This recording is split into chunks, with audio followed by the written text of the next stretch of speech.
আসসালামু আলাইকুম, hello everyone, Surabhi cooking and blog পেজে সবাইকে স্বাগতম। তো ফার্স্টে দেখি বুঝতে পারছেন যে আজকে কি রান্না হচ্ছে। যে জিনিসটা যে না পারে তার কাছে কিন্তু এটা যুদ্ধের মতোই মনে হয়। তো তেমনই হচ্ছে, আজকে আমি একটি ছোটোখাটো যুদ্ধ করতে যাচ্ছি।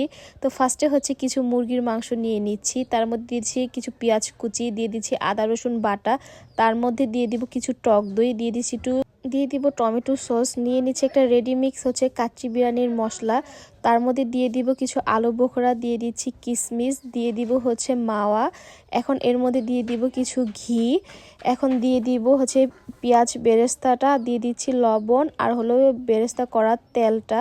তো এখন আমি দিয়ে দিব এর মধ্যে কিছু হলুদ মরিচের গুঁড়ো। এখন এইগুলি ভালো করে হাত দিয়ে মিক্স করে নিয়েছি কিছুক্ষণ।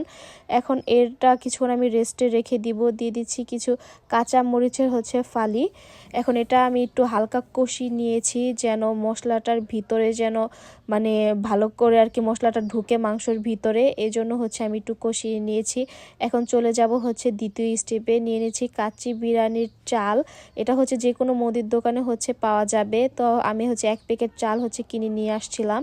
এখন এই বিরিয়ানিটার ভিতরে একটা হচ্ছে এই আস্ত মশলা পাওয়া যায়, তো এই মশলা দিয়ে হচ্ছে আমি চালটা হচ্ছে সিদ্ধ করে নিয়েছি। এটা 80% পর্যন্ত হচ্ছে আমি সিদ্ধ করে নিয়েছি। এখন আমি চলে যাব হচ্ছে ফার্স্ট স্টেপে। দিয়ে দিচ্ছি মাংসের উপরে কিছু আলু, দিয়ে দিব মাওয়া, আর আগে থাকতে ঝরিয়ে রাখা চালটা এর মধ্যে দিয়ে দিব। এখন নিয়ে নিচ্ছি একটা বাটির মধ্যে কিছু পানি, দিয়ে দিচ্ছি কিছু গুঁড়ো দুধ। এখন আমি গুঁড়ো দুধটা এর উপরে দিয়ে দিব, আর দিয়ে দিচ্ছি একটু স্যাফরনে ভিজানো হচ্ছে একটু দুধ, আর ওপর থেকে দিয়ে দিচ্ছি কিছু বেরেস্তা, কিশমিশ, ঘি, আর হচ্ছে ওই বিরিয়ানির মশলাটা আমি আবার একটু উপর দিয়ে দিচ্ছি কিছু মাওয়া। তো এখন আমি এইটা হচ্ছে দমে বসিয়ে দিব কিছুক্ষণ। এখন আমার মানে বিরিয়ানি কমপ্লিট।